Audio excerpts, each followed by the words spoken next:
So guys, जैसा कि हमने पिछले एपिसोड में देखा कि जियो युआन किंगजू के पास आया। किंगजू को उसमें कोई दिलचस्पी नहीं थी। किंगजू ने उसे बीस्ट सील के बारे में बताया, पर उसे कुछ पता नहीं था, जिससे किंगजू वहां से निकल गई थी। डियाओ ने लिंगडोंग को small golden nirvana body technique दी, जिसे लिंगडोंग ने काफी दिनों की कल्टिवेशन के बाद एक्टिवेट कर लिया था, जिससे अब वो एक ट्रू निर्वाणा रियल्म के कल्टिवेशन का भी सामना कर सकता है। फिर अब हम सन सिटी को देखते हैं, जिस पर अब लिंगडोंग के साथियों ने अपना अधिकार जमा लिया था। वो होली डायनेस्टी की तरह लोगों को लूट नहीं रहे थे, बल्कि वो सभी को सिटी के अंदर आने दे रहे थे। लिंगडोंग भी वहां जाता है, सभी उसे देखकर खुश होते हैं। वहीं अब हम किंगजू को देखते हैं, जिसके पीछे जियो युआन भी आ गया था। किंगजू से कहती है कि क्या आपको भी एहसास हो रहा है कि सामने कुछ असामान्य एनर्जी मौजूद है। जियो युआन को भी आगे एक बैरियर नजर आ रहा होता है। जियो युआन बोलता है कि किंगजू तुम चिंता मत करो, इस सिचुएशन को मैं संभाल लूंगा, और वो तेजी से आगे की तरफ निकल जाता है। किंगजू मुस्कुराने लगती है, क्योंकि उसे सावधानी से काम लेना चाहिए था। जियो युआन उस माउंटेन के अंदर आ जाता है, जहाँ चारों तरफ मेग्मा मौजूद होता है, और वहाँ एक प्लेटफॉर्म भी मौजूद था, और उस जगह पर वही बीस्ट सील लगी हुई थी। तभी वहाँ से किंगजू की आवाज आती है। वो उसे कहती है कि प्रिंस जियो,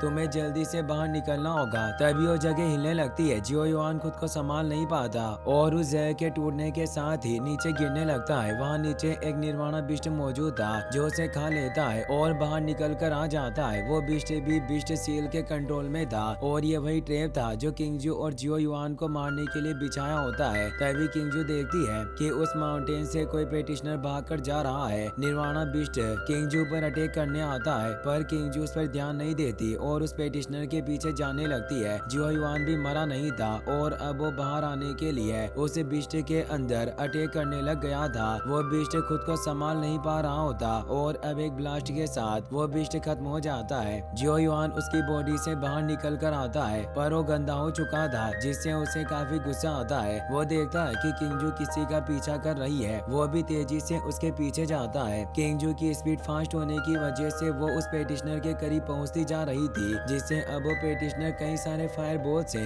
उस पर अटैक करता है। किंगजू लोटस प्रोटेक्शन से खुद को कवर कर लेती है, जिससे उसे कुछ नहीं होता, और अब वो अपने लोटस के कई सारे स्लेश से उस पेटिशनर पर अटैक करती है। पेटिशनर उन अटैक से बच नहीं पाता और काफी जोर से नीचे जाकर गिरता है। इससे वो घायल हो चुका था, पर उठकर भागने की सोचता है। किंगजू उसके सामने आ गई थी। वो परेशान हुआ अपनी फुल स्पीड में भागने लगता है, पर जियो युआन भी अब वहां जाता है, जो अपने जायंट हैंड से उसे पकड़ लेता है और उसे अपने करीब ले लेता है। किंगजू उस आदमी से कहती है कि तुम वेस्टर्न जुआन डोमेन से हो, फिर तुम यहाँ ईस्टर्न जुआन डोमेन टेरिटरी में क्यों परेशानी पैदा कर रहे हो। पर वो कुछ नहीं बताना चाहता था। जियो युआन उसे टॉर्चर करने लगता है। वो पेटिशनर बोलता है कि तुम सभी सुपर सेक्ट के लोग निश्चित रूप से मारे जाओगे, और वो सेल्फ डिस्ट्रक्शन कर लेता है, जिससे एक तेज विस्फोट होता है। पर किंगजू ने अपने लोटस प्रोटेक्शन को एक्टिवेट कर लिया था, जिससे उसे और जियो युआन को कुछ नहीं हुआ। जियो युआन बोलता है कि आदमी काफी चालाक था, इसने हमें मारने के लिए खुद को ही एक्सप्लोड कर लिया। किंगजू बोलती है कि मुझे डर है कि आखिर इन लोगों के पीछे कौन होगा जो इस एशियन बैटलफील्ड में परेशानी पैदा करना चाहता है, और ये निश्चित रूप से किसी एक आदमी का काम नहीं हो सकता,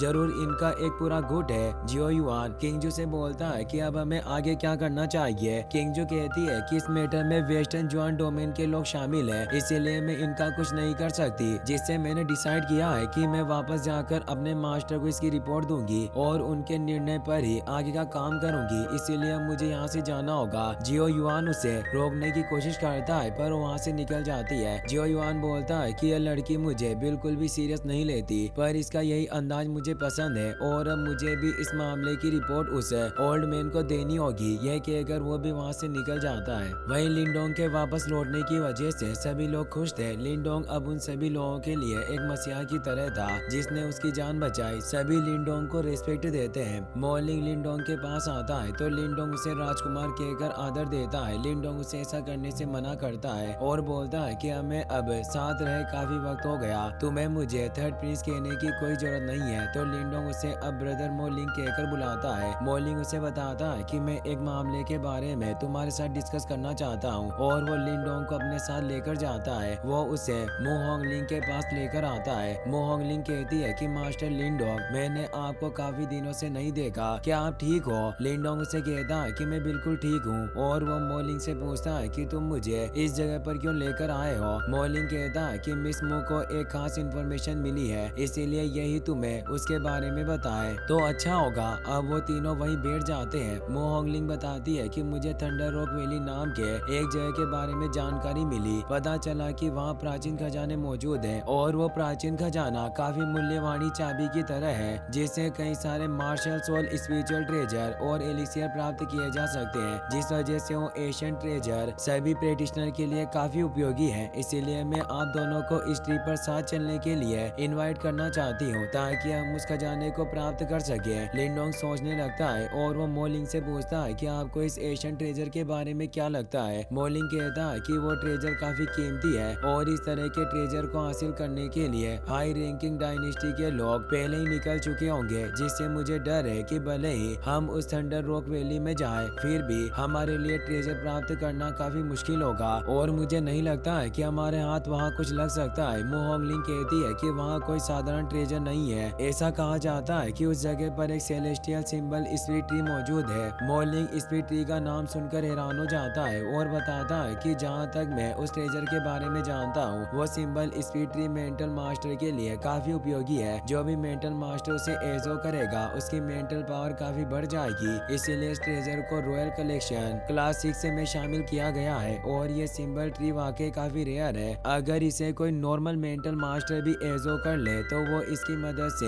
high level spirit symbol master तक आगे बढ़ सकता है। लिंडोंग सोच में पड़ जाता है क्योंकि वो भी एक मेंटल मास्टर था और उसे लगता है कि अगर उसके हाथों ये ट्री लग गया तो वो भी एक हाई लेवल मेंटल मास्टर में प्रमोट हो सकता है। और वो मू होंगलिंग से कहता है कि तुम्हें थंडर रॉक वैली के बारे में काफी ज्यादा जानकारी मिली है और ये बातें काफी ज्यादा सीक्रेट होनी चाहिए, फिर तुम इसे हमारे साथ क्यों शेयर कर रही हो। मू होंगलिंग कहती है कि सोली लाइट डायनेस्टी के खिलाफ फाइट में हम तीनों काफी क्लोज फ्रेंड्स बन गए हैं, इसीलिए इस एशियन बैटलफील्ड में तुम जैसे ट्रस्टवर्थी लोगों को ढूंढकर अलायंस बनाना आसान नहीं है। और वैसे भी मैं अपनी पावर पर भरोसा करके उस थंडर रॉक वैली में ट्रेजर लेना बिल्कुल भी मुमकिन नहीं होगा और मेरी जान को भी खतरा हो सकता है, इसीलिए मैं तुम्हें साथ चलने को बोल रही हूँ। लिंडोंग मान जाता है और कहता है कि अगर ऐसी बात है तो हम दोनों भी तुम्हारे साथ चलेंगे। मो होंगलिंग उन्हें थैंक्स कहती है और बताती है कि हम कल सुबह थंडर रॉक वैली में जाने के लिए निकल जाएंगे। ये कहकर वहाँ से चली जाती है। डियाओ लिंडोंग से कहता है कि ये लड़की जरूर कुछ छिपा रही है और मुझे इसकी बातों से ही लग रहा है कि तुम्हें इससे केयरफुल रहना होगा। लिंडोंग उसकी बात समझ जाता है पर उसे बताता है कि चाहे कुछ भी हो पर मैं इस सिंबल स्पिरिट ट्री को हासिल करने के लिए मुझे जोखिम उठाना होगा। मो होंगलिंग भी वहाँ से जाते हुए मुस्कुरा रही थी, जिससे यह साफ जाहिर होता है कि डियाओ का शक सही है। अब अगले दिन वो अपने सफर पर निकल जाते हैं। मो होंगलिंग कहती है कि सामने जो पहाड़ दिख रहे हैं वो ही थंडर रॉक वैली है। वहाँ थंडर स्ट्राइक हो रही थी, साथ ही वहाँ कई सारे पेटिशनर के फाइट से उत्पन्न होने वाली एनर्जी भी नजर आ रही होती है। लिंडोंग कहता है कि सिचुएशन देखकर लग रहा है कि बाकी के डायनेस्टी के लोगों ने पहले ही एक्शन ले लिया है, हमें भी जल्दी करनी चाहिए। और वो तेजी से थंडर रॉक वैली में पहुंच जाते हैं। रास्ते में कई सारे पेटिशनर की लाशें पड़ी हुई होती है। मोलिंग इससे थोड़ा भयभीत होता हुआ कहता है कि इन ट्रेजर को पाने का ये कंपटीशन काफी फियर्स होने वाला है। मो होंगलिंग कहती है कि हम दूसरे लोगों के सामने नहीं आ सकते, हमें चुपचाप अपने इस मिशन को अंजाम देना होगा ताकि हम परेशानियों से बच पाए, क्योंकि हम सिर्फ 3 है, हम किसी भी पावरफुल डायनेस्टी से जीत नहीं पाएंगे। लिंडोंग को उसकी बात उचित लगती है। वो बोलता है कि हमें अब चलकर ही आगे बढ़ना होगा। वो तीनों नीचे आ जाते हैं और चलते हुए ही आगे बढ़ने लगते हैं। लिंडोंग को कुछ समझ नहीं आ रहा होता कि आखिरकार उन्हें किस तरफ जाना है। वो बोलता है कि यह जगह काफी बड़ी है, इसीलिए हमें उस ट्रेजर हॉल के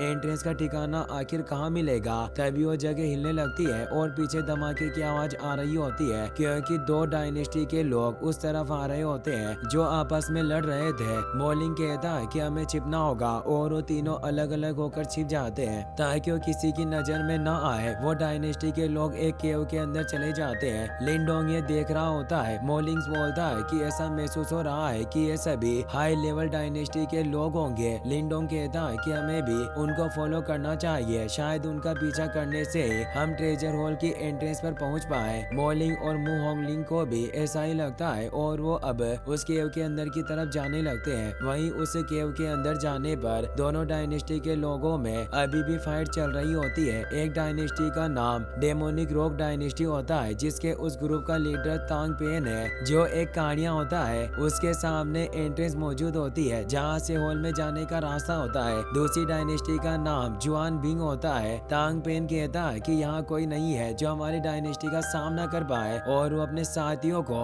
जुआन बिंग डायनेस्टी के लोगों को मारने की बोलता है। जुआन बिंग डायनेस्टी के लोग उनसे लड़ने आते हैं जिससे उनके बीच में फियर्स फाइट स्टार्ट हो जाती है। लिंडोंग भी अपने साथियों के साथ वहां पहुंच चुका होता है पर वो छिपकर इस फाइट को देख रहा था। लिंडोंग कहता है कि सामने जो दरवाजा मौजूद है वही ट्रेजर हॉल की एंट्रेंस होनी चाहिए। जब इन दोनों डायनेस्टी के लोगों की लड़ाई खत्म हो जाएगी तब हम अवसर का लाभ उठाकर अंदर प्रवेश करेंगे। लेकिन तभी वहां एक निर्वाणा रियल्म का पेटिशनर आ जाता है जो जुआनबिंग डायनेस्टी का यंग लीडर होता है। वो अपनी आइस पावर से डेमोनिक रॉक डायनेस्टी के लोगों को मारने लगता है जिससे सभी पीछे हट जाते हैं। मोलिंग निर्वाणा रियल्म के एक्सपर्ट की पावर देखकर परेशान होता है और अब वो पेटिशनर डेमोनिक रॉक डायनेस्टी के सभी लोगों को मारने लगता है। पर अब डेमोनिक रॉक वैली का यंग मास्टर भी वहां जाता है जो एक वॉल को क्रिएट करके उसे रोक देता है। इसी के साथ ये एपिसोड यहीं पर खत्म हो जाता है। गाइस, अगर आप इसका नेक्स्ट पार्ट भी जल्दी देखना चाहते हो तो इस वीडियो को लाइक करने के साथ साथ चैनल को सब्सक्राइब कर लेना। Thanks for watching.